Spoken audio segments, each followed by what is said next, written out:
think more are coming. See, I thought I heard people coming. there's noise unfortunately in the hold on one moment. There's noise in the hallway here, so I'm going to have to go turn off I'm going to have to close the door here.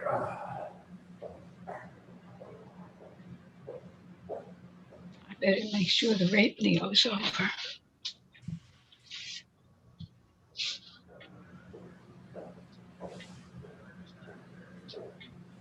All right, so if you were able to access the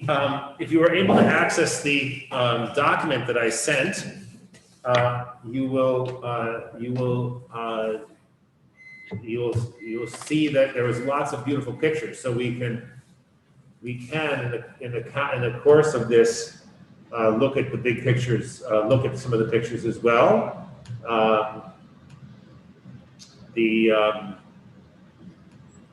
There we go. That's nice and big.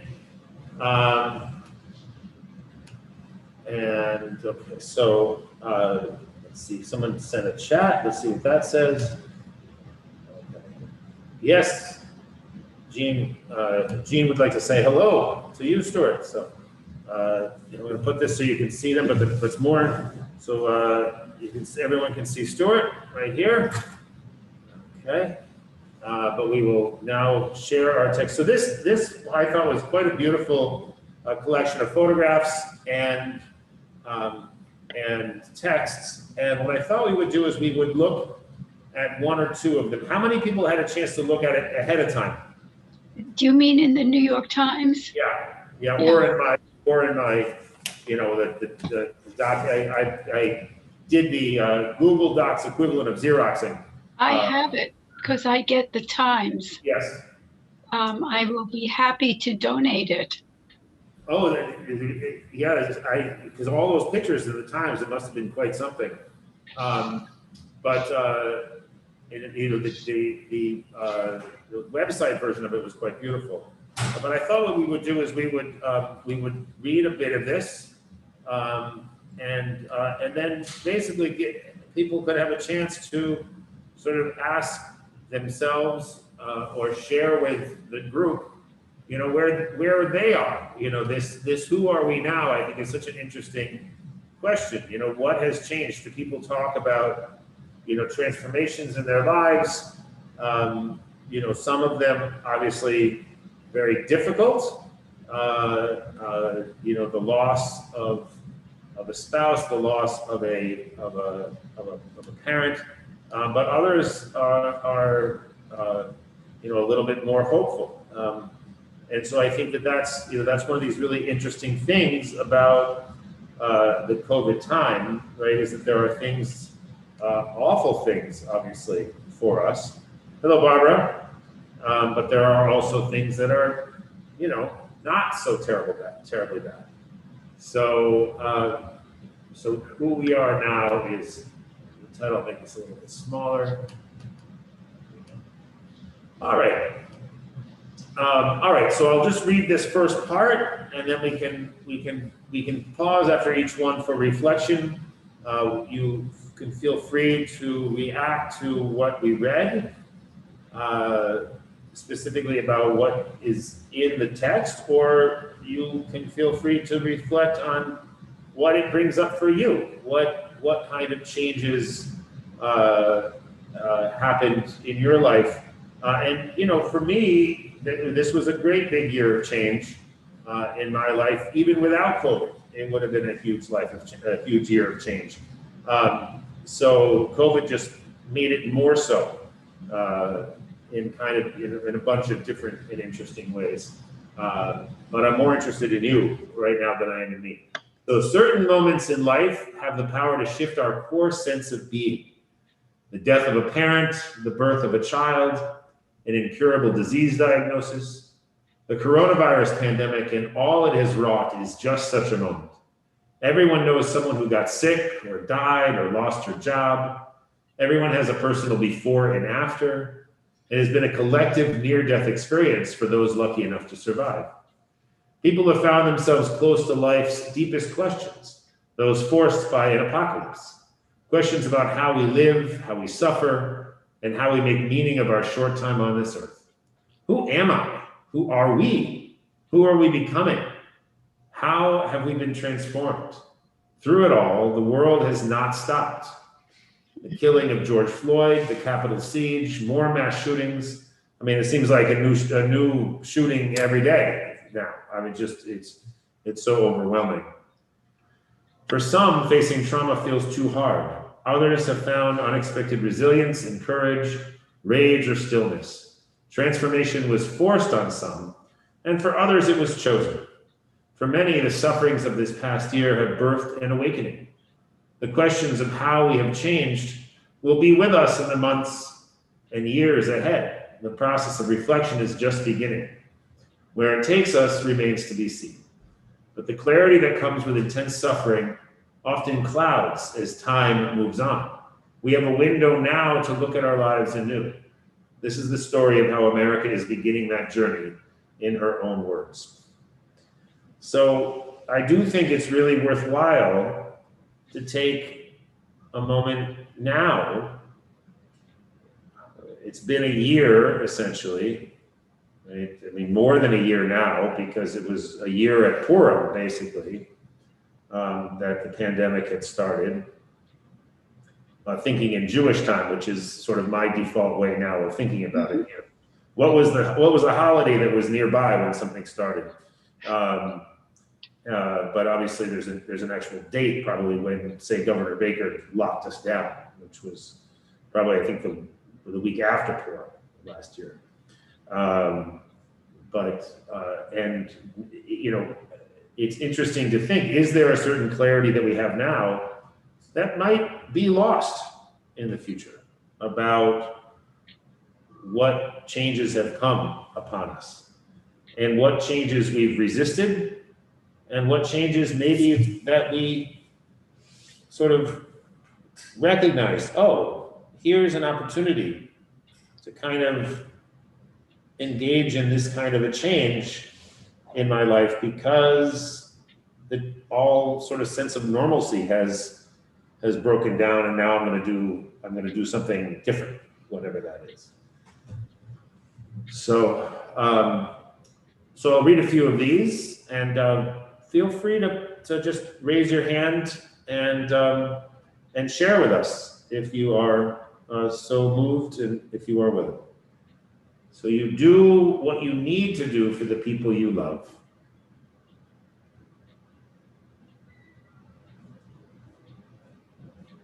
And we can look at some of these pictures as we go. I spent most of 2020 dying for human interaction. I lived in the top floor of a duplex. I had this gorgeous front porch. There were so many birds. I downloaded an app to learn all of their songs. I learned the barn owl and the mourning dove and the house sparrows. They would be constant friends to me. My mourning dove, she always sings between 7 a.m. and 11 a.m. Then in the summer, my sister in New Mexico was hospitalized with a cyst that could have been cancerous. She just got really sick really quickly. We had had a falling out and weren't speaking. When I offered to go, I was expecting her to say no. I'm thankful we are back to being sisters. The exact moment I knew I was going to be okay was when I was driving to New Mexico and realized I'm the girl that, despite all challenges, will drive across the country in a freaking pandemic to be with the people she loves most. That was a moment of such clarity. I had been diagnosed with PTSD, and wearing a mask is very triggering for trauma. But I couldn't even leave my house to get groceries. How could I drive across the country? Well, you do what you need to do for the people you love. Realizing that strength, that was such a changing moment in my life. In the hospital with my sister 10 hours a day, it became almost a meditation. I'm the girl who can wear a mask for the people she loves. I'm the girl that can go to the pharmacy for the people she loves. It has become something I say to myself. So this is a story, right, of someone who's found unexpected strength in the context of COVID. Something that really has changed her life profoundly for the better, right? Which is a little bit strange, given her trauma, right? Given her the challenges of wearing a mask, of going out, and seeing people, but her sister, and a strange sister at that, right? That she ended up reconciling with her sister in this moment. So in this very weird way, right, COVID has brought them back together and has shown her a strength that she didn't know that she had. So I guess the question is there anything in your life that you sort of realized, some strength, some gift that you didn't realize you had until COVID came along and sort of forced it out of you?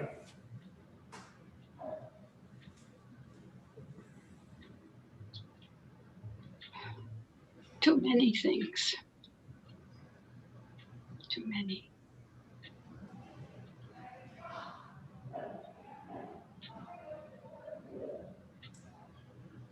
The only discovery was something I can't really do anything about. So Say it again, Naomi? the only discovery was something that I really can't do anything about. So it's nice to know. Right. And maybe eventually you'll have an opportunity to act on it. Right. If I live long enough. Right. Exactly. Yeah. I mean, I can share one thing, which is that I really thought that I was the guitar player that I was. I really, I've been playing the guitar since my teens, and I've never been very good at it. And I was a bass player, not a guitar player.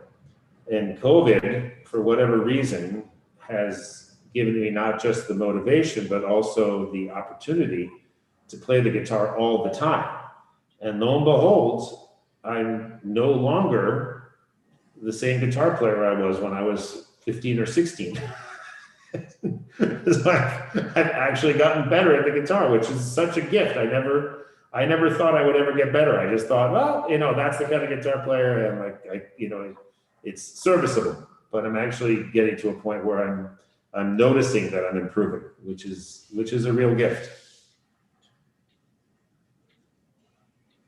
Go ahead, Barbara. I think this was a time of introspection for many of us, perhaps most of us. And you have to make, or you don't have to, you make decisions how you're going to try and handle or deal with situations that are beyond your ken. I decided I was going to get my mask on, and I still use that little piece of paper that aggravates a few people because I don't want to touch the buttons, and go out and do what I can while I still can. And while I haven't been able to do any of my, whatever I can't say artwork is, or very little of it, I did a few smaller things. But I enjoyed the Zoom programs, and it seems like we're coming out of this now due to warm weather. Yeah. And What makes you think that? the The weather's numbers getting are warmer? going up. No, I'm talking about the weather that gives The us other weather is, yeah, but the infections are going up. Well, I am not disputing that, but I said I think it gives us more opportunity to take advantage of what we have outside. We can get out there. And there, well, you're not wrong, Sandy. I think that their restaurants are opening to sit outside, sit as safely as possible. So these are private decisions that you make. Absolutely.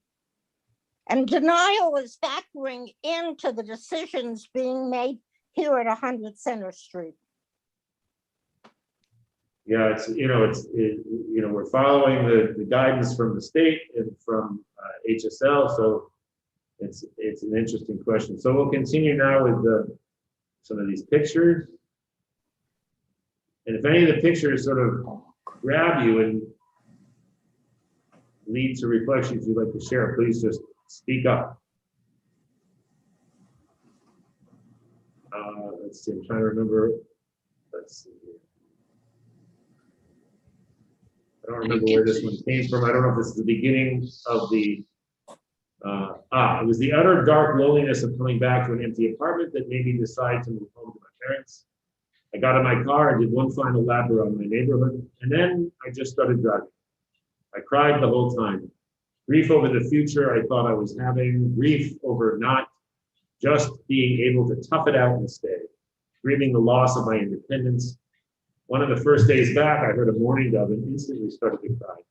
It meant a lot to know its song and to realize I am in a completely different physical location. And the birds are still familiar to me. I don't know who I am becoming. I like who I am becoming. I just haven't fully met her yet. I don't think I can go back to her before. I don't think I fit into that life anymore. I've just grown and changed, and many priorities and values have shifted. My peak excitement right now is getting ready for baby ducks on the farm in spring. I like the slowness of things right now. There are parts of 2020 that I never want to talk about again in my life, those dark moments. There were moments I thought I was going to lose my sister, moments I thought I would lose myself. There were moments that propelled me to where I am now. I don't want to give 2020 credit, but I feel it put me on a conveyor belt for transformation that I wouldn't have had without it. Hello, Judy. Hello, shalom. Shalom. All right, so I really do feel like this piece captures for me so much of what's a little bit uncanny about the time of the pandemic, right? That with all the terrible things that we both collectively and some of us have obviously more than others individually have endured, right? There still is, for many of us, this sort of sense of transformation, right? That, and of course, since it's hard to get into counterfactual, right? It's a little bit hard to imagine, well, how could it have been different? Yeah, go ahead, Ellen. I feel I've donated much of my thinking to the situation of Black people. And I am very much, at least emotionally, involved in it through writing, and also about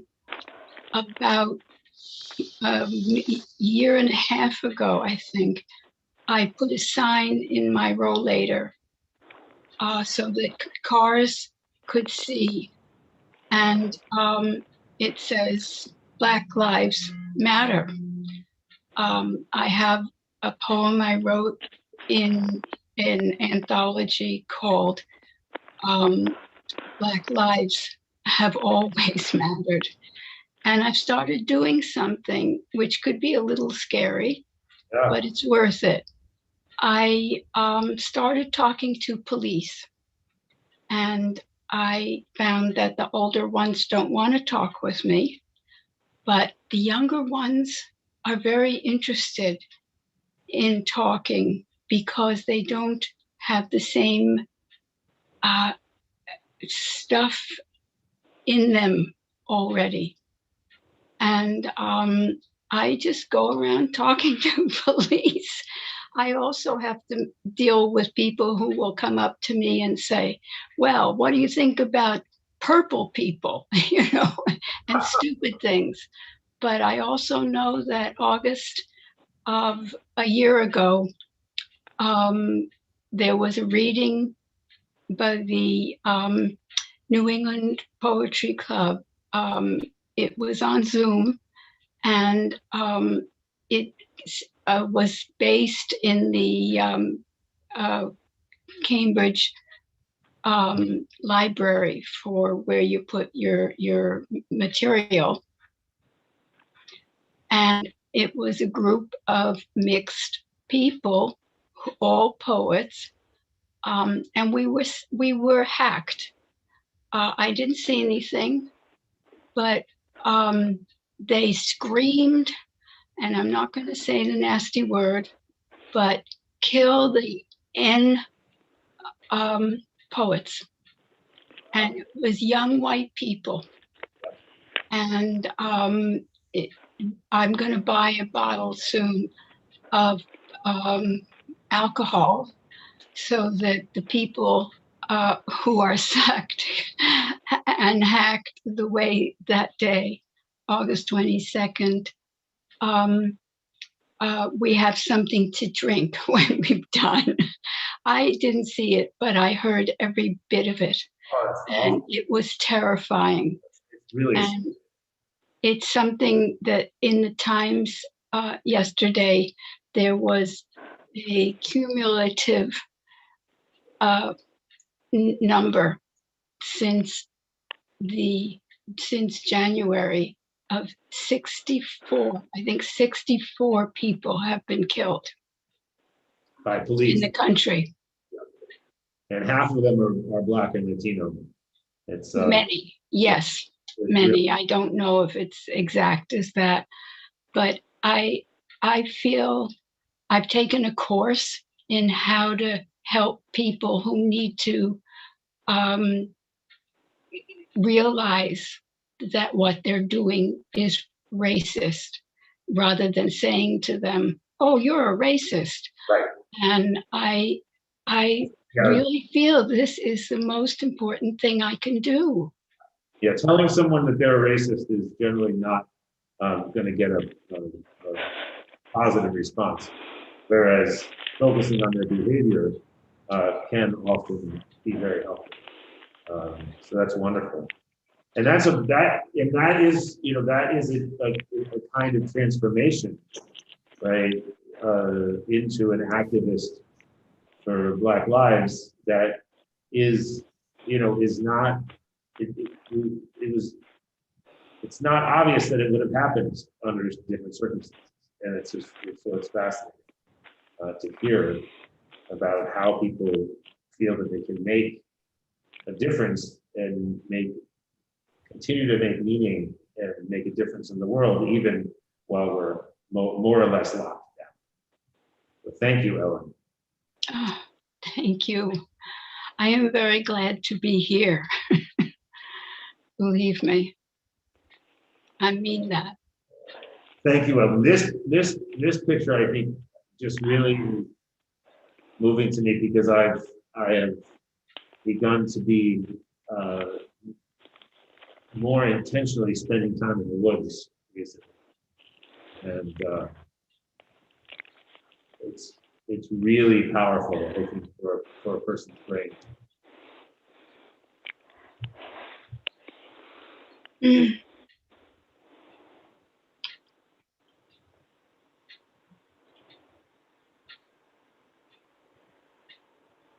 Oh, Beautiful. Interesting. is it water or I think sky? It's light pattern. in sunlight, but it looks like stars. Huh. Looks almost like a stop motion photography of lights, stars. Yeah, Yeah, you're right. It's interesting. I'm pretty sure it is like a river, but you're right, really. It looks like it could be the picture of traffic from a Traffic is what it is. That's what it looks like to me. It's not stars. No. No, of course not. It's Oh, but wait, traffic. there is water here, or there's something down here that. Yeah. I think you're right about the traffic Yeah. It looks. Yeah, it's interesting. Maybe, on water. right. Traffic. Somehow the cars are driving on the water. Right? It's photoshopped. Exactly.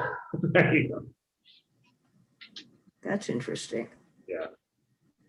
Yeah. Well, I kind of interested to know what was bolted to that wall.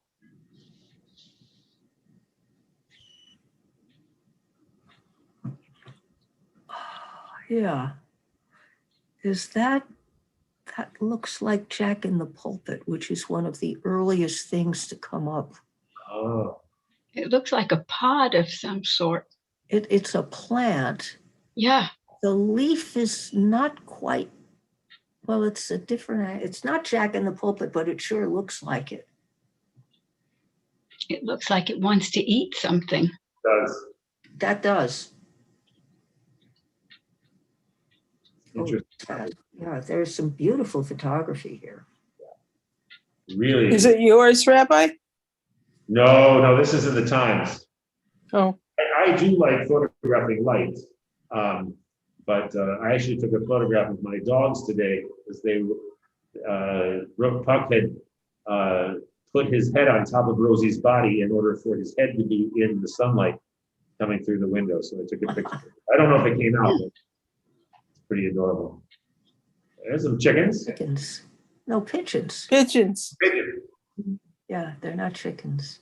They're not. They look like they're mourning doves. Mourning doves, I No, think. they're not mourning Are they? doves. No?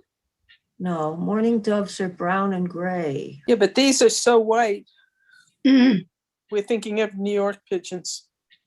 And guess where I come from? New York. The pigeons that used to live on the roof of the house, our old house in Brookline, they were not white. Let's put it that way. Those were some nasty birds. They've got feathers on their legs, and that, Yeah, their legs look like game, yeah. Yeah. Yeah, like they would be edible. yeah. Well, All right, so my husband quit his job and we moved to his hometown. No one yells every day anymore. I have come to the realization that maybe I deserve to be happy too. I read that. We had an unplanned pregnancy. I've experienced grief because I never realized what you give up to be a new parent. But I would give up all those things again and again for my son. I think the pandemic helped this new transition. We had so much we had to give up that it softened the blow of it. I applied to over 400 jobs. 400 jobs in 2020 alone. It feels like there's no way to catch up, let alone get ahead. I focus on enjoying the little things because those are things I can control. The pandemic has forced me into the present. It's the meditation I never wanted, but have come to appreciate. That said, last week I kicked a hole in the bathroom door. The meditation might not be or enough anger management for her. She might need to. that's what she was feeling in the present. That's wonderful. I love it. I mean, I feel That's bad. another kind of medication. Yes. I made a vow not to skip another Christmas or Japanese New Year with my parents. I don't know how many I'll have left with them. I just couldn't deal with the lack of empathy. Now I have very few people who survived on my list of friends. And my phone is a whole lot quieter, but I honestly wouldn't have it any other way. And that's one thing I have to say has really resonated with me is that I'm in touch with many fewer people than I used to see, all kinds of friends all the time. And now it's, my default is I'm home and not going out and not seeing people. And I'm not sure if that's a good thing or a bad thing. And she seems very happy with it. I'm not sure that I'm quite so happy.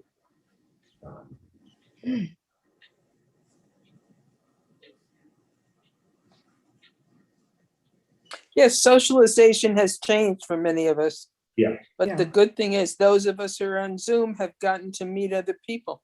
Right. Yes. Yeah. The world has both gotten smaller and larger. Yeah. Right. Right. It had never occurred to me, particularly, that we could have one Ellen in Cambridge and another Ellen in Brookline, or that Ann Whitaker could jump off of the Shabbat service that we do on Saturday morning and jump onto the Shabbat service that she does in Portland. Perfectly timed because we end right when they start, 3 hours later, right? And so that we had people in Jerusalem giving Yes, for us to the giving a talk here. which again would not wouldn't have thought to do that Yeah. previous years. The question is, how do we get to a hybrid model? Right.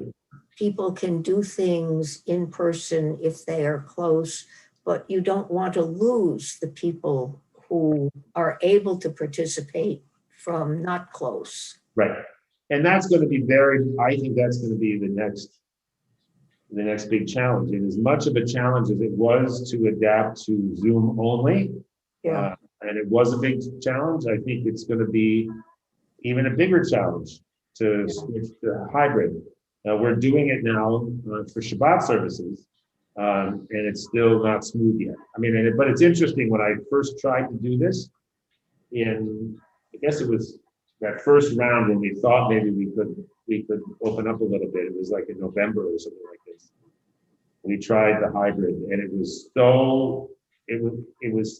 my brain was just completely overwhelmed by having to manage everything. And already it's a lot easier than that.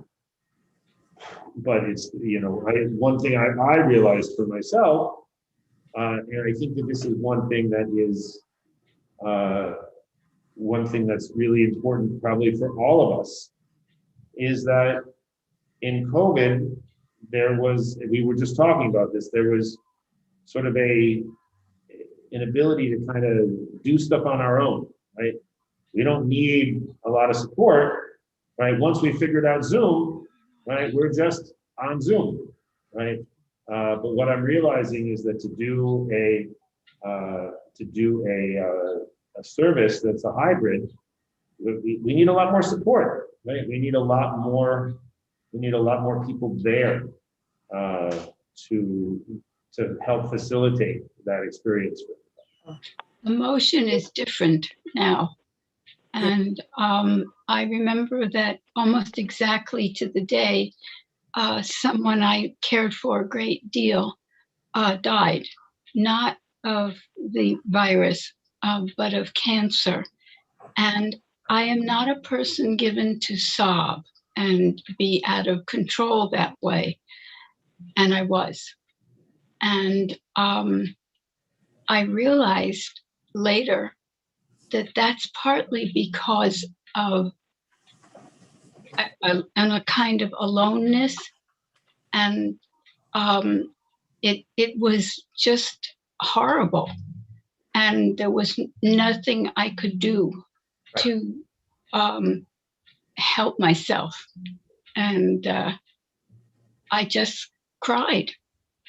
But now, a friend and I were talking on email. She has a big family, which I don't, and her family are all together with her in it. And my family is, what's left of them are scattered in different states. And we both had the same feeling. We had been sold, and I don't mean that in a sense of what's above reality in a sense. No, it was a being completely alone inside ourselves. And now we don't know how to be with people. It's really strange, And so much of consolation, right, in the face of loss comes from community. Community as defined as, family, friends, and the other people around, who don't fall into the friends or family category, but who are still part, sort of in your life as a support. And I do think that asking for help is now a lot harder. Even it was never easy to ask for help in our culture, but I think it's become even harder. I think it is harder too, because we've learned to keep silent. Right. And just to sit in our apartments and be with ourselves. And I think that ultimately that's not a sustainable option. Yeah, but I think there's also, I am part of a group which has been attempting to do a lot of caring, but I am wondering about whether one of the big divides is people who were technologically capable of using Zoom, or at least using a phone and getting a connection to the world, Mhm. even though it was a tenuous connection. And people who are just not technologically attuned and are really isolated. Yeah. And I suspect there's going to be a strong difference in the way whatever, quote, recovery, unquote, is, will turn out to be for these two different groups. But I also, I think you're absolutely right, Naomi, that the technological divide is very strong. But I think that it's more than that, right? That there are other factors as well. Just, I think that some people are very adept at connecting over the phone or over electronic means, and others of us are not. Even though the technology itself is not, it's not a technical inability to do it. It's just that emotionally it doesn't feel the same as in-person meetings, and so people who are more in the way in the mode of face to face have fewer opportunities to connect with people, even if the technology doesn't present Yeah. I think, and the whole stratum that's going to be hard hit by that, Naomi, and that's the children. Yes. The children Oh, yeah. from Oh, kindergarten up Yeah. till, about the fourth grade, maybe. Yeah. But even before that, I met a former neighbor a few months ago, and they had a child who was probably 11 or 12 months old. And it occurred to me, what is this child? I'm sure that in the house, his parents don't wear masks, but in the, going out in the street and seeing this person, and your parents are wearing masks and the person is wearing masks. And how do you, as a 1-year-old, learn about faces? Yeah. Just at this very early level that is so crucial. Yeah. It's really an interesting. a whole weird generation coming along here. Yes. Yes. Yeah, it's very interesting. I look at my own children, and how they've and it's a challenge for them, and they also, and I think the other thing is that the other thing about human children, I don't know if young of other species are quite this way, but their resilience I find to be remarkable. That they adapt in ways that it's, I think, a little bit hard for us older people to completely imagine, adapting. But I don't know, Jean, what about your grandkids? What have you seen? I agree, Rabbi. I think the younger generation is remarkably resilient, and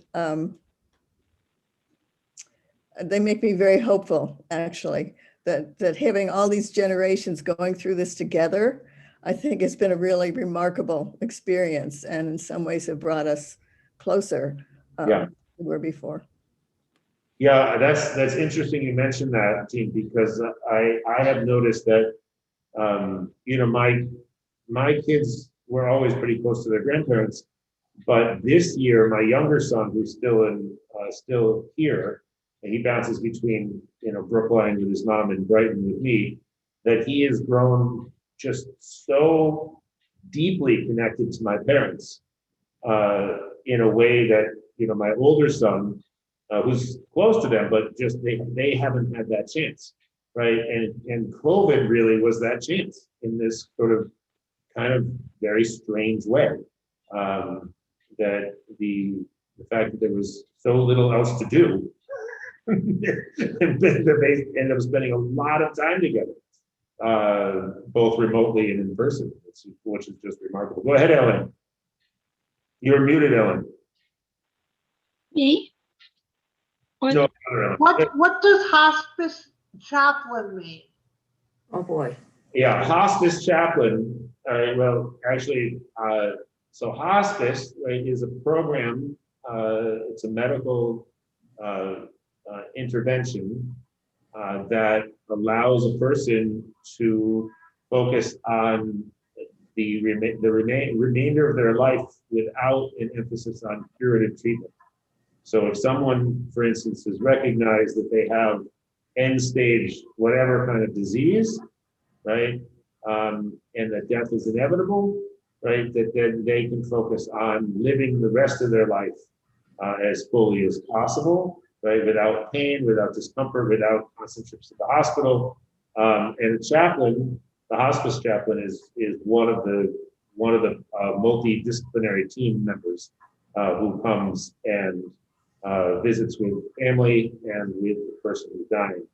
So I do hospice visits as part of my work here at CCB. And actually, I got into geriatric chaplaincy because there was a 1 month fill-in position as a hospice chaplain, and they needed anybody who was a rabbi to come in and do it. So I did it, and that's why I do the job I do now, because I love that position so much. So rabbis do hospice chaplain work? I'm sorry, say it again? Rabbis are able to do hospice chaplain work?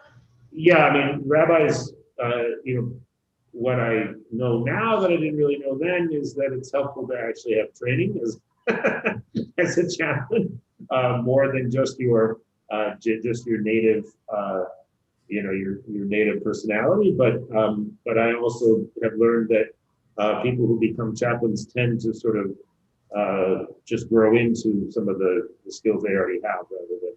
Okay, thank you. I think that's also true of hospice volunteers, which I was once. And I remember the first things that came up in our training. We were asked, suppose you're out in Harvard Square with your person and the person collapses on the street. What do you do? Whom do you call? And they say 9/11. And then we are told, nope, you call the hospice nurse. Yeah, call the hospice nurse, exactly. Go ahead, Jean. Yeah, and I was scared of it, and eventually had to leave being a volunteer because my sister-in-law had cancer, and I wanted her to live. And with other people on the day or so that I was due at the hospice, I was trying to help someone die. Not actually, but that was the emotional content. And I couldn't do both at the same time.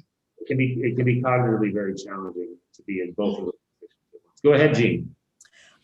I think some people in this Zoom know that my husband, Jim, was in the care of Hebrew Senior Life Hospice for a year until he died last July. Mm-hmm. And Ellen Kahn might like to know that Rabbi Jim visited us often and played his guitar and sang for Jim. So we had a nurse who came and a volunteer who phoned and the rabbi who came and sang, and really had wonderful, wonderful support during that year. So I really can't say enough for hospice. And I should also add that Jim died last July in the middle of the pandemic, not of COVID. But in some ways, the self-isolation imposed by the pandemic has really made it easier for us to mourn, that we're surrounded by people who are grieving, and our grief is just part of that. And not having to go out into the wide world immediately after his death has really made it easier. That's such a profound meditation on the kind of cognitive and emotional just sort of dislocation that accompanies people who are grieving in our culture, which is so generally, averse to even acknowledging that death is a thing. unless it's violent in a, in some sort of a movie, or in a mass shooting. And so it never occurred to me, Gene, that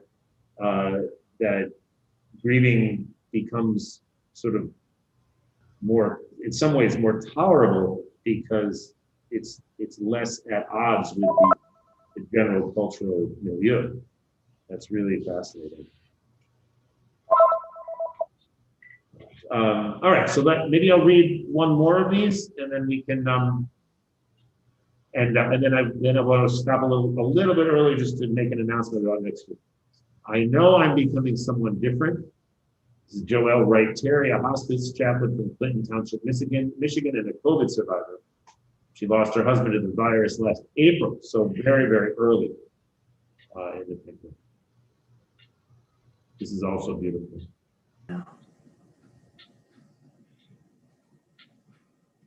Ooh. A moth hiding out behind a Yeah. leaf. Wow, and it's either a very small leaf or a very large moth, one or the other. Maybe a Luna. Yeah, it's beautiful. Yeah. Our COVID story started with us both having a horrific cough. My husband had type 1 diabetes. I had a fever of 104. I have never been that sick in my life. My husband drove me to the hospital. I came back the same day. That night, he drove himself back to the hospital. Before he left, he turned to the boys and told them to take care of your mom. A couple of days later, the doctors put him on oxygen. His chest was hurting so badly, and by that time, my COVID had kicked in full force. We could barely talk to each other. We basically suffered in the silence. Then he started to really decline. We FaceTimed and told him how good a husband and father he was, and reminded him how much we loved him. That was 1 o'clock on the 2nd of April. My husband let go at 8:50 that evening. I honestly thought I was going to pass away at home. I kept saying I do not want to leave the boys. I do not want to die in front of them. COVID is a kind of warfare that changes you. The only thing that got me through was Psalms 57. It attacks your mind, it attacks your muscles, it attacks your joints, it attacks your lungs. It is a pain that I've never felt in my life. And I've had surgeries, and I've had cancer. You can't go back to living the same life after surviving. My husband took care of us. He never missed a beat with the boys going to their school functions. He worked as a business owner, making gravestones and monuments. He left behind at least 100 orders, some COVID victims. I looked at the number of orders and I began to pray. I emptied out my entire savings to try to save our business and keep his legacy going. Now we, the boys and I, are learning the gravestone business. I have been strengthened by the testimonies of other widows who have come into my shop. And we sit there and we grieve together. If it had not been for the Lord on my side, I am not sure how I would have lived. We had a small private funeral. He passed away by himself. And I didn't want him laid to rest inside of a cemetery where he would be alone. I believe I will eventually move south again to be closer to my family. And I did not want to leave him alone again, so I had my husband cremated so he can always be. A very evocative picture of a graveyard in the wake of that story about cremating a loved one. I'm a volunteer minister at my church. I often presided over funerals. Never in a million years did I think I would be sitting in the front pew, with my husband lying before me as other families have done. I never imagined that I would be sitting there with a minister speaking scripture and praying and eulogizing as I have done. Pandemic, my husband's death, and God have taught me to appreciate our loved ones. I've already told my boys we've got to figure out a way to get to Alabama to see my mother and sisters more often, because family is just so important. My husband died a year ago. I know I'm becoming someone different. I just don't know what the difference will be yet. I know I was a wife, and now I am 47 years old and a widow. So young to be a widow.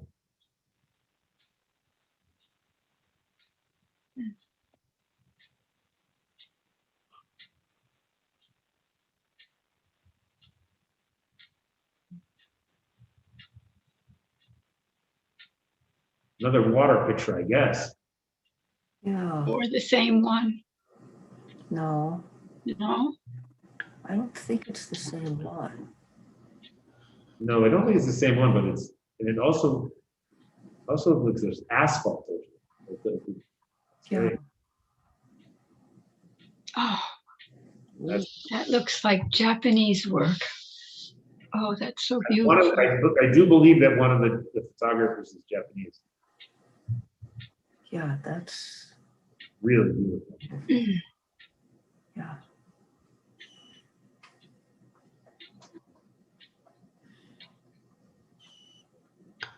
That's very symbolic. What is it symbolic of? You know, I don't know, but it's obviously half in darkness and half in light. yeah, I have to say I'm a sucker for these pictures where there's such intense illumination and such deep, deep darkness. Yeah.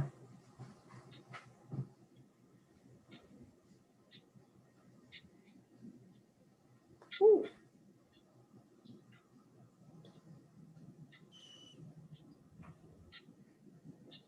All right, so I think what we'll do is we'll stop here.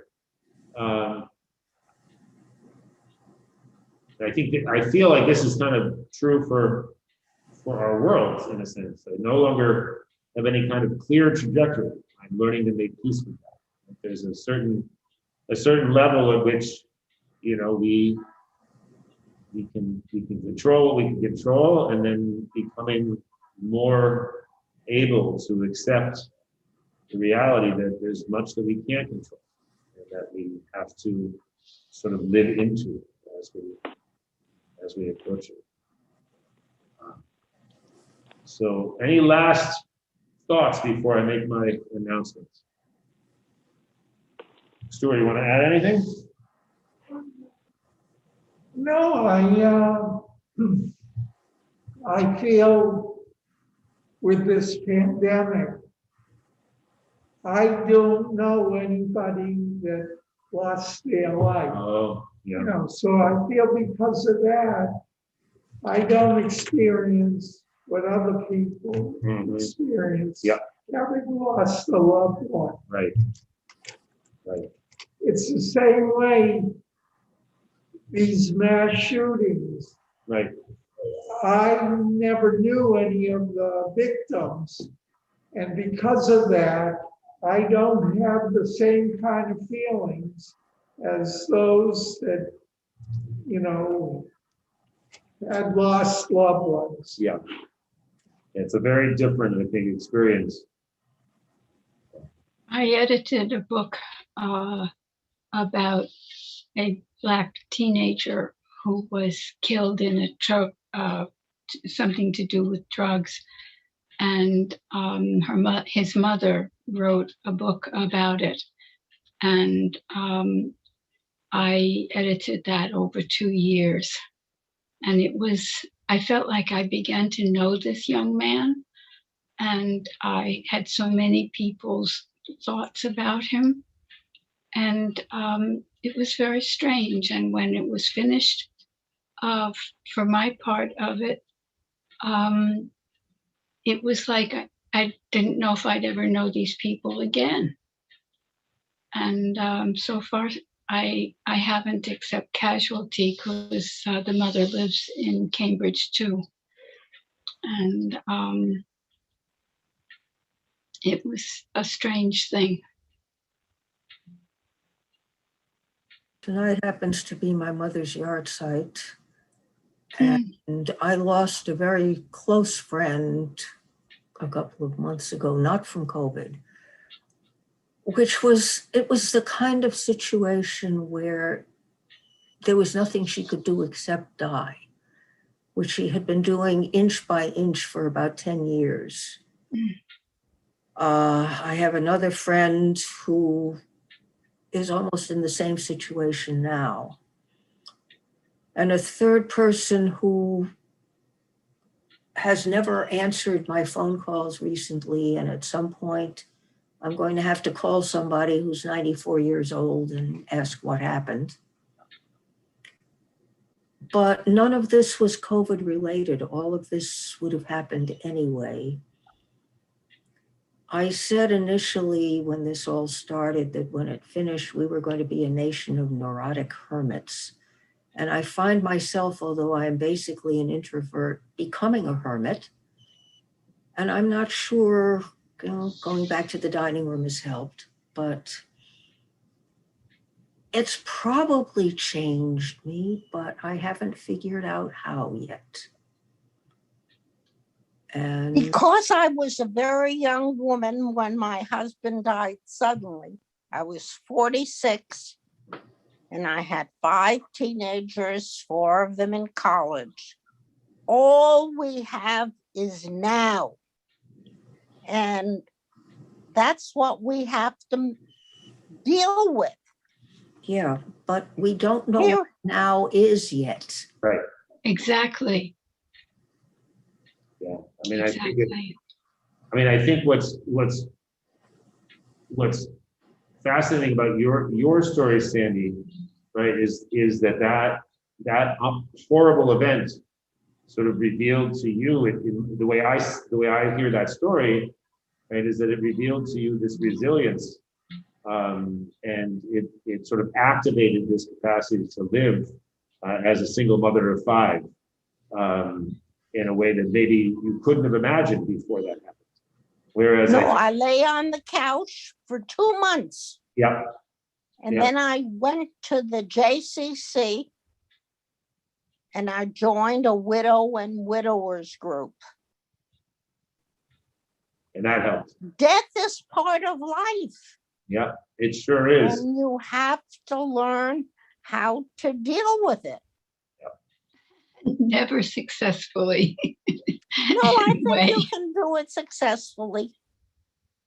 Well, we do need to stop. Naomi, did you want to No, finish your no. thought? Well, the last thought was someday somebody's going to have to deal with it about us. Yes. Right. Naomi, that's a tough time you're having. It's really intense, and feeling yourself becoming a hermit exactly at the moment when not being a hermit might allow you to get some support is it makes it that much harder. And if you want my phone number or my email, I would happily give it to you. Okay.